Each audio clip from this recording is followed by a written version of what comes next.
اس کو زیروکس کر کے پڑھیے، 32 پیج ہے صرف. ہاں، شیخ علی الحذیفی عدنی کی کتاب ہے یہ، ہلکی سی 32 صفحات پر، اور اسے ہمارے رفیق مکرم شیخ دکتور اجمل منظور صاحب نے اس کا ترجمہ کیا. عربی کا نام ہے الوجہ الآخر لحرکت حماس الفلسطینیہ الاخوانیہ. اخوانی فلسطینی تحریک حماس کا دوسرا چہرہ، جس کو ترجمے میں کہا حماس کا اصلی چہرہ. بہت ہی اختصار کے ساتھ نکات کی شکل میں اس کی تاریخ بیان کی گئی کہ فلسطین میں حماس کب قائم ہوئی، کب اس کے آفس کھلی، اس کی کیا شاخیں تھیں، اس کی سرگرمیاں کیا تھیں. مجھے لگ رہا ہے کہ وقت بہت کم ہے، میں کئی اقتباسات پڑھنا چاہتا تھا، اس کا صرف اشارہ کر دوں، آپ لے کے اس کا ضرور مطالعہ کیجیے. جتنی دیر میں ہمارے ہاں نوجوان کرکٹ کا میچ دیکھتے ہیں نا، اتنی دیر میں یہ کتاب کئی بار پڑھ لیں گے. اتنی بڑی کتاب. علم کی طرف آئیے، اہل علم سے جڑیے. کرکٹ سے آپ کو فائدہ نہیں ہوگا دنیا کا اور آخرت کا، اسپورٹ سے نہیں ہوگا. یہ دین سیکھنے سے، قرآن و حدیث سے جڑنے سے، اور خاص طور سے علماء کے ذریعے سے ہدایات لینے سے آپ کا دنیا اور آخرت کا انشاءاللہ ضرور فائدہ ہوگا. بہرحال میں یہ عرض کر رہا تھا کہ اس تحریک میں جو اخوانی تنظیم کا ایک حصہ تھی، شیخ حسن البنا کے داماد نے 1945 میں جو ہے اس کا پہلا آفس کھولا. پھر اس کے بعد اس میں بڑھتی گئی. اس کو پہلے ایک اکیڈمی کی شکل دی گئی. اس اکیڈمی کو اسرائیلی بعض تحریکوں نے جو ہے تائید کی. میں اس میں نمبر 9 پیچھے کے 8 نکات چھوڑ کر نمبر 9 کا ایک حصہ پڑھ رہا ہوں کہ تحریک فتح کی بنیاد سے لے کر تقریباً 20 سالوں تک حماس نے یہودیوں کے خلاف کوئی مزاحمتی سرگرمی نہیں کی. اس سے پہلے جو پڑھنا چاہتا تھا کہ 1973 کے اندر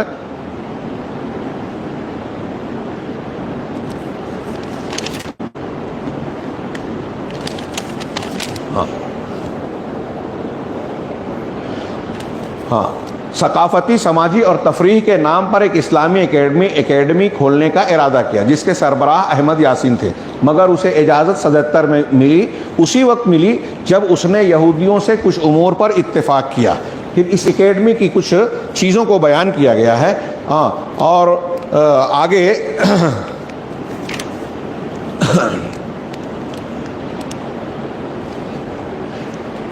نمبر 10 میں لکھا ہے کہ اس اکیڈمی نے فلسطین میں موجود دیگر مزاحمت کاری تحریکوں کے خلاف کارروائی کرنے کے لیے ایک ٹاسک فورس کی تشکیل دی.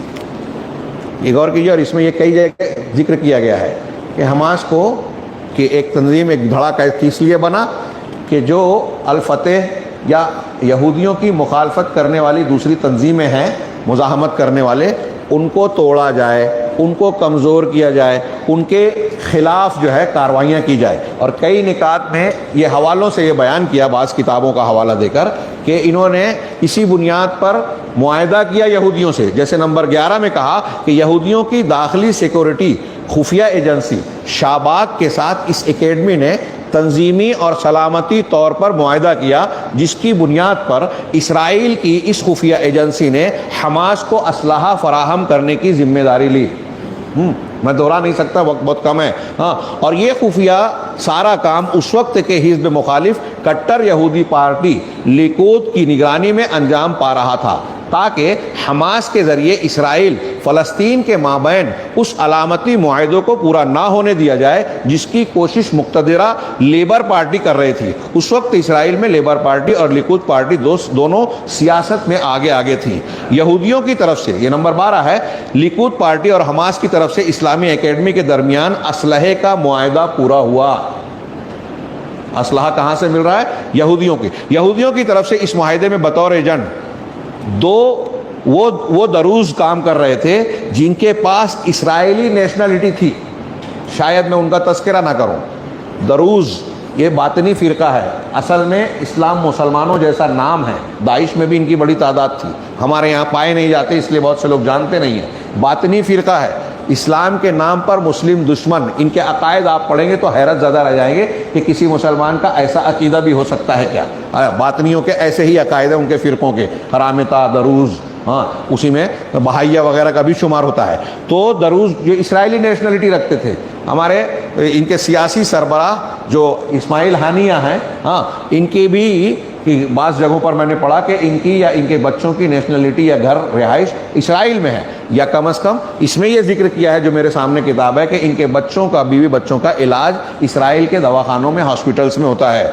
ہاں، انہی میں حلبی اور ابو صبری بھی تھے، یہ دونوں بھی دروز ہیں جو اسرائیل کی خفیہ ایجنسی میں کام کرتے ہیں، اور فلسطینیوں کی طرف سے احمد یاسین کی نگرانی میں بطور ایجنٹ عبداللہ تبراز نامی شخص کام کر رہا تھا۔ یہ ان کے تعلقات کی طرف روشنی پڑتی ہے۔ ہاں، اسی طریقے سے اخوانیوں اور یہودیوں کے درمیان ہوئے اس معاہدے کے علم مقتدرہ لیبر پارٹی کو وہ حاصل ہو گیا، اور اسی طرح اسرائیل کی ملکی خفیہ ایجنسی موساد کو بھی اس معاہدے کی پوری تفصیل کا پتہ چل گیا، چنانچہ احمد یاسین کو گرفتار کر لیا گیا۔ آگے کا جملہ سنیے، احمد یاسین کو گرفتار کر لیا گیا، پھر انہوں نے آ کر اسرائیلی ٹی وی چینل پر وضاحتی بیان دیا اور اس اصلاح معاہدے کا اعتراف کیا کہ ہاں ہمارا معاہدہ ہوا تھا، لیکن اگلا جملہ اور اس بات کی صراحت کی کہ ان اسلحوں کا استعمال یہودیوں کے خلاف نہیں کیا جائے گا بلکہ فلسطین میں سرگرم دیگر مزاحمت کاری تحریک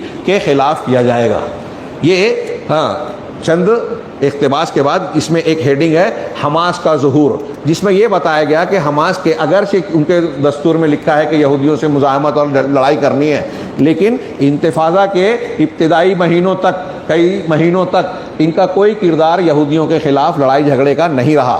جب انتفاضہ بہت آگے بڑھ گیا تو اس وقت جو ہے بعد میں انہوں نے اس ڈر سے اس میں حصہ لیا کہ یہاں کے لوگ ہم سے بدگمان ہو جائیں گے کہ ہم ان کا ساتھ نہیں دے رہے ہیں اور قومی طور پر ہم پیچھے ہو جائیں گے۔ تحریک حماس اس انتفاضے میں شامل تو ہوئی مگر اخوان المسلمون کے نام سے نہیں بلکہ اسلامی مزاحمت کار تحریک حماس کے نام سے شامل ہوئی۔ اس انتفاضہ کے تقریباً 8 ماہ بعد حماس نام کی نئی تحریک کے قیام کا اعلان ہوا۔ ہاں، یہ بیچ میں سے میں نے چند جملے پڑھے نا، تو ان کا ظہور کس پس منظر میں ہوا، پھر ان کو یہودیوں نے جو ہے اس لیے بڑھاوا دیا کہ یہ فلسطین کے دوسرے دھڑوں کے جو مسلمانوں کے لیے کام کر رہے ہیں ان کے مقابلے میں ان کو استعمال کیا جائے۔ اس میں جو 12 نمبر پر آخری شق ہے اس کا حصہ پڑھوں کہ 70 کی دہائی کے نصف سے ایران حماس کی امداد شروع کر دیا ہے، مدد کرنا شروع کر دیا۔ تہران میں، ایران میں ان کے آفیسز بھی ہیں۔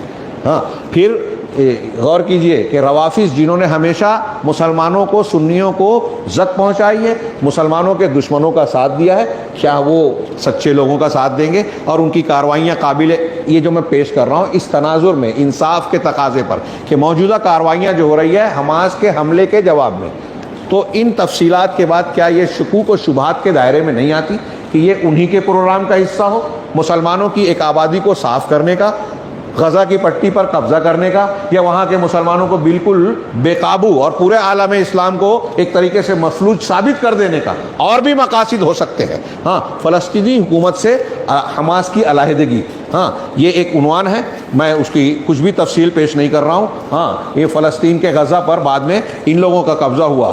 یہاں ایک ہیڈنگ اور ہے آگے کی، حماس کو یہودیوں نے قائم کیا۔ اس میں خود اسرائیل کے کچھ مصنفین کا حوالہ ہے، امریکہ کے بعض نمائندوں کا حوالہ ہے، اور خود فلسطین کے بعض مصنفین کے حوالے ہیں کہ ان کی کتابوں میں یہ درج ہے، اس کی تائید ہے۔ ہاں، اور خود امریکی، میں ایک صرف پڑھوں، حماس الفلسطینی نامی کتاب میں اس کے دونوں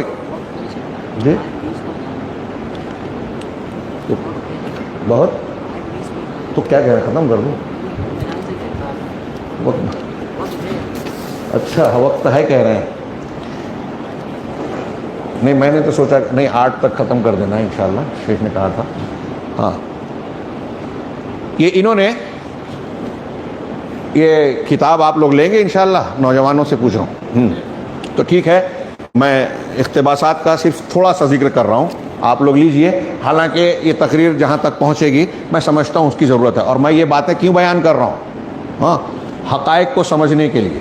آپ کسی کی مخالفت اور موافقت نہیں بھی کرتے ہیں تو انصاف اور سچائی کی بنیاد پر آپ ٹھہراؤ اور توقف اختیار کیجیے، غور کیجیے، سمجھیں۔ ہمارے خلاف یا عالم اسلام میں کوئی بھی واقعہ ہوتا ہے، میں عوام سے، نوجوانوں سے، یہاں تک کہ علماء سے بھی گزارش کر رہا ہوں۔ ہاں، پچھلے جمعہ میں نے یہی خطبہ دیا دلیلوں کی روشنی میں کہ جب تک کسی معاملے کے حقائق کو جو خبریں ہم تک، خبریں دینے والے بھی یہودی ہی ہیں، یہودیوں کے میڈیا ہے، زیادہ خبریں انہی کی چل رہی ہے، تو ان خبروں میں کتنی سچائی ہے؟ ہاں وہ بڑھائی گئی کہ عراق کے پاس جو ہے دنیا کو تباہ کرنے والے ہتھیار ہے، بعد میں خود انہوں نے کہا کہ نہیں یہ غلط تھا، پورے عراق کی اینٹ سے اینٹ بجا دی، لاکھوں لوگوں کو مارا، لاکھوں کو، 2-5 کو نہیں، چھوٹا جرم ہے، اس کے بعد بھی وہ صاف شفاف ہیں، سفید کالر ہیں، اور کوئی مظلوم اگر کوئی کر دے تو کہیں گے دہشت گرد ہے۔ تو یہ بھی ہماری حق کی گواہی ہے، اللہ تعالیٰ کا حکم ہے، ابھی ہم نے قرآن کی آیت پڑھی کہ سچی گواہی دو، چاہے اپنے خلاف ہو، اپنے والدین کے خلاف کیوں نہ ہو۔ ہاں اب ہم دیکھتے ہیں کہ یہ چہرہ نظر آ رہا ہے جو، تو ہمیں اور محتاط ہونے کی ضرورت ہے۔ تو اس عنوان کے تحت شیخ نے کئی حوالوں کو، جیسے حماس الفلسطینیہ نامی کتاب میں اس کے دونوں یہودی مصنفین شاؤل میشیل اور افرام سیلا کہتے ہیں کہ غزہ پٹی اور مغربی کنارے پر قبضہ کرنے کے بعد بھی اسرائیل نے وہاں پر مسلمانوں کو اسلامی، معاشرتی اور ثقافتی سرگرمی جاری رکھنے کی مکمل چھوٹ دے رکھی ہے، جس کی وجہ سے دونوں خطے میں پائے جانے والے رضاکاروں کے درمیان آپسی رقابت اور مقابلہ شروع ہو گیا۔ مطلب یہ اس طرح سے کوشش کرتے ہیں کہ مسلمانوں کو وہاں موجود آپس میں لڑایا جائے، مختلف طبقوں کو۔ ہاں امریکی خفیہ ایجنسی کی تجزیہ کارہ لیڈی ہے یہ، ہاں مارتا کیسلر کہتی ہے کہ فلسطین کے اندر اسرائیل ہی اسلامی تشدد پسندی کو بڑھاوا دیتا ہے، اسرائیل ہی ایسے کام کرتا ہے جس سے مسلمان لڑیں اور پھر یہ بیان دیا جائے کہ دیکھو یہ شدت پسند ہے، انتہا پسند ہے، تاکہ وہاں پر قوم پرستوں اور تشدد پسندوں کے درمیان اختلاف و انتشار اور تفرقہ بازی کے آگ بڑھ کے۔ ایسا کام جب ہمارے بیچ میں یہ لوگ کروانا چاہتے ہیں تو ہمارے درمیان سے کچھ لوگوں کو ایجنٹ بناتے ہیں، آلہ بناتے ہیں، اور یہ بات کئی مرتبہ سامنے آ چکی۔ اس کتاب میں یہ بھی بیان ہے کہ بہت سے لوگوں کا اغوا کیا ان لوگوں نے، لیکن کبھی حماس کے لوگوں کا نہیں کیا، اس طریقے سے قتل نہیں کیا، اگر کیا تو کچھ ایسے لوگوں کا کیا جو حماس کے لوگ ان کے خلاف جانے لگے، الفتح سے، یاسر عرفات اور دوسری تنظیموں سے کی قریب ہو گئے، تو ان کو انہوں نے راستے سے ہٹا دیا۔ امریکی اخبار نیو یارک ٹائمز کا سابق نامہ نگار کہتا ہے کہ غزہ کے اندر موجود اسرائیلی فوجی سربراہ بڑے فخر سے کہتا ہے کہ اسرائیل تحریک فتح کے خلاف یہاں کے تشدد پسندوں کی مالی امداد کرتا ہے۔ تحریک فتح کے خلاف اسرائیل یہاں کے تشدد پسندوں کی امداد کرتا ہے، اور وہ مزید لکھتا ہے کہ اسرائیل ان تشدد پسندوں کو اپنے لیے سیاسی فائدے کے طور پر استعمال کرتا ہے، کیونکہ ان تشدد پسندوں اور دیگر قوم پرست فلسطینیوں کے درمیان سخت اختلافات پائے جاتے ہیں، ان کے اختلافات کا فائدہ اٹھاتے ہیں۔ مزید کہتا ہے کہ غزہ کے سابق فوجی جنرل اسحاق چیف کیف نے مجھ سے ایک بار کہا کہ وہ خود تحریک فتح اور کمیونسٹوں کے خلاف اسلامی تحریک حماس کی مالی امداد کرتا ہے۔ ہاں یہ انہوں نے بیان دیا۔ ہاں امریکہ کے اندر، اب آپ کہہ سکتے ہیں کہ یہ بھی انہی کا بیان ہے، تو آج ان کی خبروں کو آپ مان لیتے ہو؟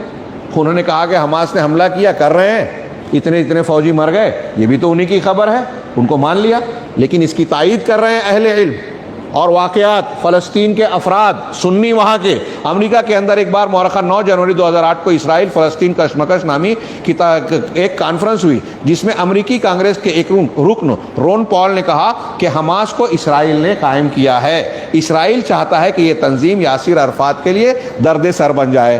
24 جنوری 2009 کو امریکی اخبار وال اسٹریٹ کے اندر افطیر توفین کہتا ہے کہ بڑے افسوس کے ساتھ کہنا پڑتا ہے کہ حماس کو اسرائیل ہی نے قائم کیا۔ افطیر توفین کے ایک یہودی مراسلہ نگار ہے، یہودی ہے خود، جس کا تعلق تیونسی یہودیوں سے ہے۔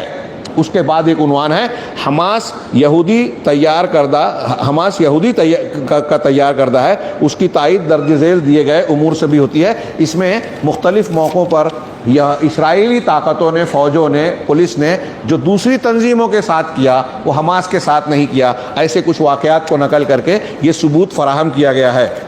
اور پھر جو حماس کے کچھ لیڈران ہیں ان کے بیانات درج کیے ہیں کہ کہ وہ اسرائیل کے تائید کرتے ہیں، وہ یہ کہتے ہیں کہ ہمارا جھگڑا عقیدے کا نہیں ہے، ہمارا جھگڑا مذہبی نہیں ہے، ہمارا جھگڑا صرف زمین کا ہے، ہم اپنی زمین کو نکالنا چاہتے ہیں۔ ان میں یہ بھی بتایا گیا کہ ہم اگر لوگ ووٹ دے کر جمہوریت چاہیں گے تو جمہوریت کی ہم تائید کریں گے، کمیونزم چاہیں گے تو کمیونزم کی تائید کریں گے، اسلامی حکومت بنانا ہمارا مقصد نہیں ہے۔ یہ ان کے بیانات ہیں، جبکہ لوگوں کے سامنے جو پیش کیا جاتا ہے اسلام پسندی کا ڈھڈورا پیٹا جاتا ہے۔ ہاں اس میں ایک ہیڈنگ یہ ہے کہ حماس یہودیوں کے خلاف کبھی جہاد نہیں کر سکتا، اس کی درج ذیل دلیلیں ہیں، جن میں سے میں نے ایک چیز پڑھوں کہ تحریک حماس ترکی کا پروردہ اور دوست ہے، اور ترکی اسرائیل کا دوست ملک ہے جس کو ہیرو بنایا جاتا ہے، اور دونوں کے درمیان سیاسی، اقتصادی اور عسکری ہر سطح پر مضبوط تعلقات ہیں جو کہ پوری دنیا کو معلوم ہے۔ دوسرا، تحریک حماس ایرانی روافظ کے تابع ہے۔ حماس ایرانی روافظ کے تابع ہے۔ ابھی میں نے ذکر کیا تھا کہ ان کے یہاں ایک بیان تھا ان کے ایک لیڈر کا کہ ہمارے لیے یہ گوارا ہے کہ مسجد اقصی اور بیت المقدس پر اور ہمارے فلسطین کے علاقوں پر اسرائیل کا قبضہ ہو، ہمیں یہ چل جائے گا، لیکن یہ گوارا نہیں ہے کہ مکہ اور مدینہ کے حرمین پر سعودی حکومت اور آل سعود کا قبضہ ہو۔ یہ کس کی زبان ہے؟ یہ حماس کے ایک لیڈر نے کہا۔ آپ ان کی فکر کا اندازہ لگا سکتے ہیں، کیا ایسے لوگ اسلامی منہج، صحیح منہج کے مؤید ہو سکتے ہیں؟ صاف ظاہر ہے کہ یہ غیروں کے ایجنٹ اور آلے ہیں۔ اس واقعے میں کہاں تک ہیں بہت واضح نہیں ہے، لیکن ان امور سے اسی کا شک ہوتا ہے کہ یہ پورا پلان اسٹیج کیا گیا ہے انہی کی طرف سے جو آج غزہ کی اینٹ سے اینٹ بجا رہے ہیں اور اعلی کار بننے والے۔ ان سے سوال کیا گیا کہ آپ جہاد کا نام دے رہے ہو، اسلامی تعلیمات کے مطابق کیا یہ اسلامی جنگ ہو سکتی ہے؟ اللہ کے نبی صلی اللہ علیہ وسلم کی تعلیمات کے مطابق ہے کہ جب آپ کسی سے مقابلہ، قرآن کہتا ہے کہ آپ کے دگنے سے زیادہ ہو تو آپ میدان چھوڑ سکتے ہیں۔ آپ نے حملہ کر دیا، چند کو نقصان پہنچایا، دعویٰ کر رہے ہو، پتہ نہیں کہاں تک صحیح ہے، مجھے یقین نہیں ہے کہ اتنے لوگ قبضے میں ہیں۔ میں نے اکثر کہا کہ یہ بیان جو دیا جا رہا ہے یہ اسرائیل کی غزہ کی اینٹ سے اینٹ بجانے کے لیے، اس پر حملہ کرنے کے لیے، اس کو جائز بتانے کے لیے یہ کرنا پڑے گا۔ فوٹو چھاپ رہے ہیں کہ اتنے لوگ غائب ہیں، اتنے لوگ مر گئے اور اتنے لوگ قیدی ہیں، یرغمال بنائے گئے ہیں۔ بعد میں پتہ چلے گا کہ یہ تعداد صحیح نہیں ہے، اور اگر ہے بھی تو انہی کا بنایا ہوا پروگرام تھا، جیسے ٹوئن ٹاور کا معاملہ تھا۔ ان کی کوئی بتائیے کیا حماس کی ایسی حیثیت ہے، طاقت ہے؟ اسرائیل کی اپنی قوت بولتے ہیں کہ دنیا کی چوتھی طاقت بن گئی ہے، حالانکہ ڈینڈورا اور پروپیگنڈا زیادہ ہے، یہ بھی مشکوک ہے، لیکن ہے اس کے پاس ٹیکنالوجی، طاقت۔ امریکہ تھا اس کو مدد دے رہا ہے، برطانیہ مدد دے رہا ہے جس نے اس کے وجود کو قائم کیا، اور پھر اس کے علاوہ یورپی یونین پوری مدد دے رہی ہے۔ کس کو مارنے کے لیے؟ حماس کی کیا حیثیت ہے؟ غزہ پر صرف ان کی حکومت بتائی جاتی تھی۔ کیسی حکومت تھی؟ اس میں اس کتاب میں بتایا کہ جو فلسطینی ان کی مخالفت کرتا، جو اسلام پسندی کی بات کرتا، جو علماء صحیح منہج کی، جیسے افغانستان میں ابھی ان کی حکومت آئی تو کئی سلفی علماء کو مارا گیا، آپ نے تصویریں دیکھی۔ یہی کچھ فلسطین میں، غزہ میں حماس والوں نے علماء کرام کے ساتھ اور اہل سنت کے ساتھ کیا ہے۔ یہ روافظ کے تابع ہے، اور ایسی تحریک سے جو ایران کے تابع ہو، یہ امید نہیں کی جا سکتی کہ وہ سچا جہاد کر سکتا ہے۔ اسی لیے حقیقت یہی ہے کہ کچھ اختلافات چھوٹے بڑے حماس اور اسرائیل کے درمیان میڈیا میں دکھائے جاتے ہیں، جیسے کہ حزب اللہ کے بارے میں دکھا کر مشہور کیا گیا۔ ابھی حزب اللہ بھی بھیڑا ہوا ہے، اور اس کے بارے میں بھی مشہور کیا جاتا ہے کہ یہ اسرائیل کے مقابل ہے۔ میں نے خلد آباد میں لمبی تقریر کی تھی اور بتایا تھا ایک کتاب کے حوالے سے واقعات جس میں تصاویر اور دستاویزی ثبوتوں کے ساتھ پیش کیا گیا ہے کہ حزب اللہ امریکہ اسرائیل کے اشاروں پر کام کرتی ہے، دونوں کی نورا کشتی، دکھاوے کی جنگ اور لڑائی ہوتی ہے، باقی ان کو استعمال کیا جاتا ہے۔ یہ حزب اللہ بھی، جس کو عرب علماء کرام، سنی علماء، وہاں عرب کے جتنے لوگ ہیں عوام بھی حزب اللات کہتے ہیں، حزب اللہ نہیں کہتے۔ یہ لات کی حزب ہے، حزب اللات ہے، حزب اللہ نہیں ہے۔ یہ روافظ کی جو مسلمانوں کی دشمن ہے، فلسطینی کیمپوں میں مسلم عورتوں کے ساتھ اور مسلمان مردوں کے ساتھ جو زیادتیاں ہوئی، اس میں یہودیوں سے زیادہ یہ حزب اللہ کے لوگوں نے ظلم کیا سنیوں پر۔ ماضی کی تاریخ ہے، آج بھی ہو رہا ہے۔ تو یہ ان کے بارے میں جس طرح مشہور کیا، جبکہ وہ اسرائیل کا ایجنٹ ہے حزب اللہ۔ جن لوگوں نے ان تحریکوں کو پیدا کیا ہے وہ ان سے اپنی بڑی مصلحتیں حاصل کر رہے ہیں۔ پیدا کر کے یوں ہی چھوڑ نہیں دیا، ان پہ یوں ہی خرچ نہیں کیا، ان کو استعمال کر رہے ہیں. اور اسی لیے جب ان میں سے کوئی حد سے تجاوز کرتا ہے تو اس کا پر قطر کر تھوڑا چھوٹا کر دیتے ہیں، جس طرح ناخن کو تراش کر کے چھوٹا کر دیا جاتا ہے. تھوڑی سی اور کچھ تفصیل ہے. حماس کے قیام سے یہودیوں کا مقصد کے تحت مختصراً 3 باتیں کہی ہیں یہاں. میں انشاءاللہ 5-7 منٹ میں ختم کر دوں گا. کہ تحریک فتح پر اندر سے وار کرنا، یہ ایک مقصد تھا. دوسری تنظیمیں اور تحریکیں جو اسرائیل کے لیے زیادہ خطرہ ہیں انہیں اندر ہی سے توڑنا. تیسرا، فلسطینی قوم پر حملہ کرنے اور انہیں بدحال رکھنے کے لیے حماس کو بہانہ بناتے. دیکھیے یہ تیسرا مقصد ہے، یہ آج ہو رہا ہے کہ اب فلسطین کے عوام پر اسرائیل کو حملہ کرنا ہے تو اس کو جائز کیسے ٹھہرائے گا، دنیا کے سامنے کیسے کہے گا کہ میں اس وجہ سے کر رہا ہوں. تو اس کو کچھ ایسے لوگ چاہیے جو ایسی حرکتیں کرے جس کو بہانہ بنا کر حملہ کرے، جیسے کہ ابھی غزہ پر کر رہا ہے. بہانہ کیا بنا؟ حماس کا. حماس نے حملہ کیا اور فلسطین کے نہتے عوام کی حفاظت کی ذمہ داری اس کی نہیں ہے.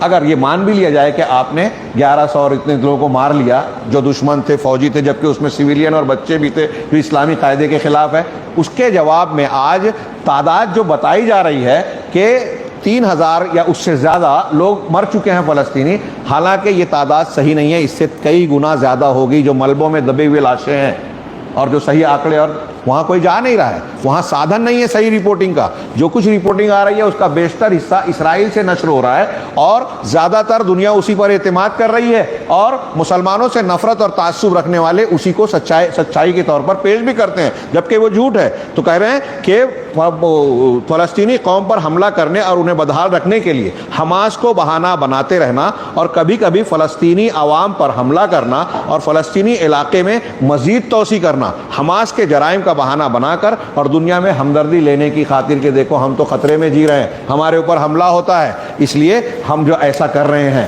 حالانکہ فلسطینی خود اپنی سرزمین پر آج زیادہ سے زیادہ 20 سے 22% زمین میں رہ گئے ہیں اور اس سے بھی جو ہے کھدیڑا جا رہا ہے. تحریک حماس کے فکری انحرافات، میں بطور خاص آخری کے یہ 2 چیپٹر آپ کو پڑھ کر سنانا چاہتا تھا کہ تحریک حماس کے فکری انحرافات، یعنی یہ بتایا کہ اس فکری انحراف میں قرآن و حدیث کی تعلیمات کے برخلاف ان کے اصول کیا کیا ہیں، جن میں سے ایک کی طرف میں نے اشارہ کیا کہ یہ لوگ جو ہے ولا اور برا کے مسئلے کا لحاظ نہیں کرتے جو ہمارے عقیدے کا، ایمان کا سب سے مضبوط دستہ ہے اغیار سے. چونکہ ان کے قائد اخوان المسلمین کے بانی حسن البنا کا قول ہے کہ یہود سے ہمارا جھگڑا مذہبی نہیں ہے.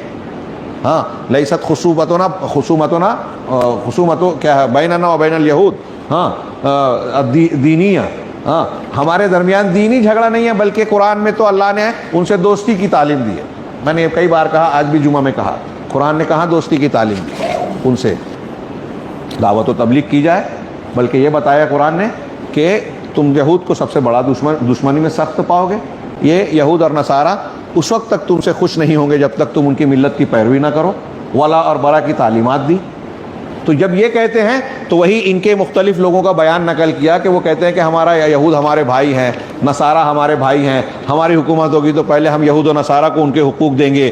چنانچہ حماس اپنے کہتے ہیں کہ حماس روافظ کا پروردہ ہے، بالخصوص ایران کا. حماس کے کئی سربراہ مثلا اسماعیل ہنیہ، خالد مشعل وغیرہ ایرانی مجوسی روافظ کی تعریف کرتے نہیں تھکتے کیونکہ ایران حماس کی مالی امداد کرتا ہے. یہ روافظ کی تعریف کرتے ہیں بلکہ ایران کی بھی تعریف کرتے ہیں. خالد مشعل جو وہاں کا ایک لیڈر ہے حماس کا، ایک بار ایران جا کر کہا کہ حماس ایران کی خمینی تحریک کا روحانی بیٹا ہے.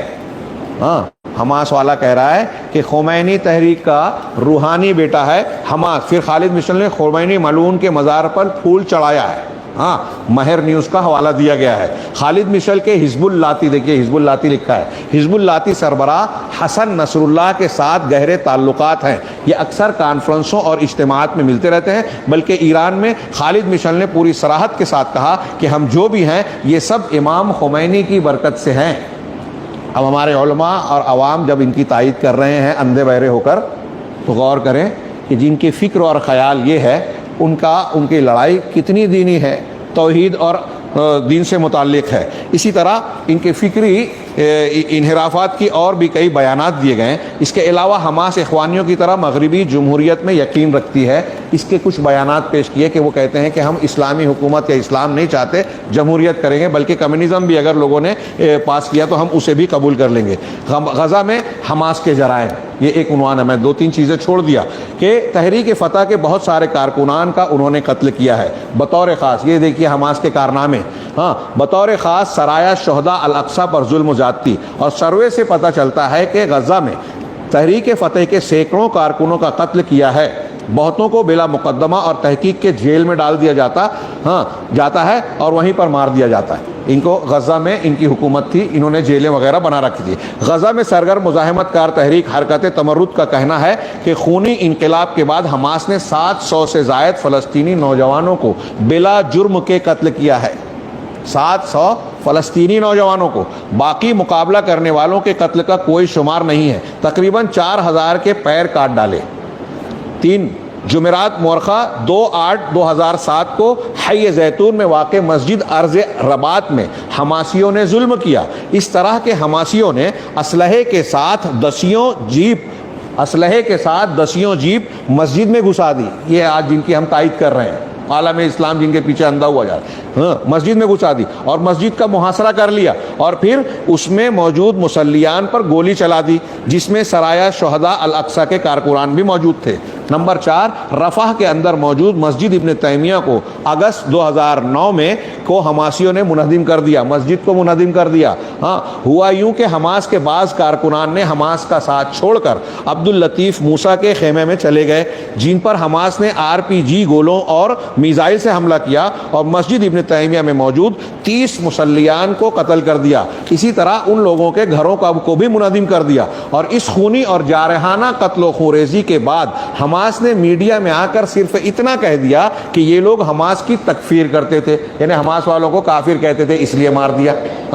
اور یوسف قرضاوی نے حماس کے اس قتل و خوریزی کو جائز ٹھہرایا۔ ایک پریس کانفرنس میں بیان دیتے ہوئے کہا کہ میں سمجھتا ہوں کہ اس مسئلے میں حماس حق بجانب ہے۔ یوسف القرضاوی جو قطر میں اور عام طور سے اخوانی اور جماعت اسلامی والوں کا ایک طریقے سے مرجع ہے علمی اعتبار سے، یعنی حماس کے جرائم کو قرضاوی نے جائز ٹھہرایا۔ 5، اہل سنت والجماعت کے بہت سارے ان نوجوانوں کو گرفتار کر کے جیل میں ڈالا گیا اور انہیں سخت سزائیں دی گئی اور بہتوں کو قتل کیا گیا محض اس وجہ سے کہ وہ حماس کے افکار سے متفق نہیں، جیسے کہ محمود فیاض وغیرہ کے ساتھ ہوا۔